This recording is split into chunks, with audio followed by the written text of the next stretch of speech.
दोस्तों, हर साल कार्तिक महीने में एक ऐसा पावन दिन आता है जब धरती पर दिव्यता बरसती है और हर आंगन में एक अद्भुत विवाह संपन्न होता है।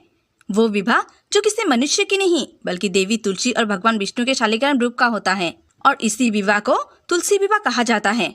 आज की इस वीडियो में हम जानेंगे 2025 में तुलसी विवाह कब है, तुलसी विवाह की पूजा विधि क्या है, तुलसी विवाह का धार्मिक महत्व क्या है और इसके पीछे छिपी पौराणिक कथा जो स्वयं भगवान विष्णु और देवी लक्ष्मी से जुड़ी हुई है। तो आइए आरंभ करते हैं इस दिव्य यात्रा को। लेकिन उससे पहले यदि आप हमारे चैनल पर नए हैं तो चैनल को सब्सक्राइब करें और बेल आइकन को जरूर दबाएं। सन 2025 में तुलसी विवाह कब है? वैदिक पंचांगों के अनुसार 2025 में तुलसी विवाह 2 नवंबर रविवार के दिन मनाया जाएगा। तुलसी विवाह कार्तिक मास के शुक्ल पक्ष की द्वितीया तिथि को होती है। इस साल की द्वितीया तिथि 2 नवंबर रविवार को सुबह 7:31 पर शुरू होगी, जो अगले दिन 3 नवंबर 5:07 पर समाप्त होगी। इसी दिन भगवान विष्णु अपने 4 महीने की योग निद्रा से जागते हैं और इसी दिन से सभी शुभ कार्य जैसे विवाह आदि का दिन भी शुरू हो जाता है। तुलसी विवाह का महत्व। सनातन धर्म में तुलसी विवाह का बहुत बड़ा धार्मिक और आध्यात्मिक महत्व है। कहा जाता है जो पक्ष श्रद्धा से तुलसी और शालिग्राम का विवाह कराते हैं उसे कन्यादान के समान पुण्य प्राप्त होता है। इस दिन तुलसी माता और भगवान शालिग्राम की पूजा से जीवन में सुख, शांति, सौभाग्य और समृद्धि आती है।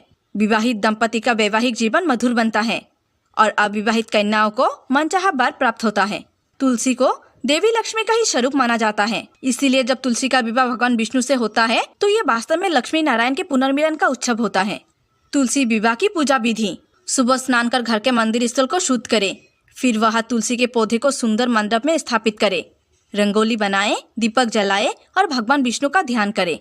तुलसी जी को साड़ी, चुनरी, बिंदी, चूड़ी, कुमकुम, फूल और मिठाई अर्पित करे।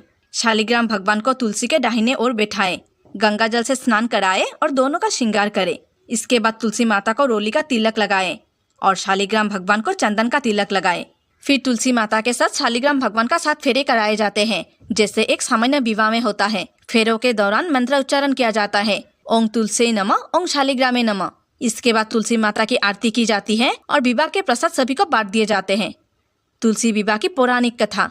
अब आते हैं उस प्राचीन कथा पर जो तुलसी विवाह के पीछे छिपे रहस्य को बताते हैं। कहते हैं एक बार धरती पर एक असुर कन्या का जन्म हुआ जिसका नाम था वृंदा। वृंदा बहुत सुंदर, पवित्र और भगवान विष्णु की परम भक्त थी। उसका विवाह असुरराज जालंधर से हुआ था। जालंधर बहुत शक्तिशाली था और उसकी शक्ति का कारण था वृंदा की पतिव्रता धर्म। जब तक वृंदा सती और पवित्र थी तब तक जालंधर को कोई भी देवता पराजित नहीं कर सकता था। देवताओं ने भगवान विष्णु से प्रार्थना की कि वे उनकी सहायता करें। तब भगवान विष्णु ने एक लीला रची। उन्होंने जालंधर का रूप धारण किया और वृंदा के सामने प्रकट हुए। वृंदा की पवित्रता धर्म नष्ट होते ही जालंधर युद्ध में मारा गया। जब वृंदा को सच्चाई की पता चली तो वृंदा अत्यंत क्रोधित हुए और भगवान विष्णु को पत्थर बनने का श्राप देते हुए खुद सती हो गई। वृंदा की राख से एक दिव्य पौधा उगा जो था तुलसी का पौधा। तब भगवान विष्णु ने वृंदा की पतिव्रता धर्म से प्रसन्न होकर ये वचन दिया कि वृंदा, आज से तुम तुलसी के रूप में पूजे जाओगे और हर साल जो भी व्यक्ति तुम्हारा विवाह मेरे शालिग्राम रूप से कराएंगे वो परम धाम को प्राप्त होगा। इसी प्रकार तुलसी विवाह की परंपरा शुरू हुई। तो दोस्तों, अगर आपको ये छोटी सी जानकारी अच्छी लगी हो तो वीडियो को एक लाइक करें, शेयर करें, हाइप करें और एक प्यारा सा कमेंट जरूर करें। जय श्री विष्णु, जय माता तुलसी।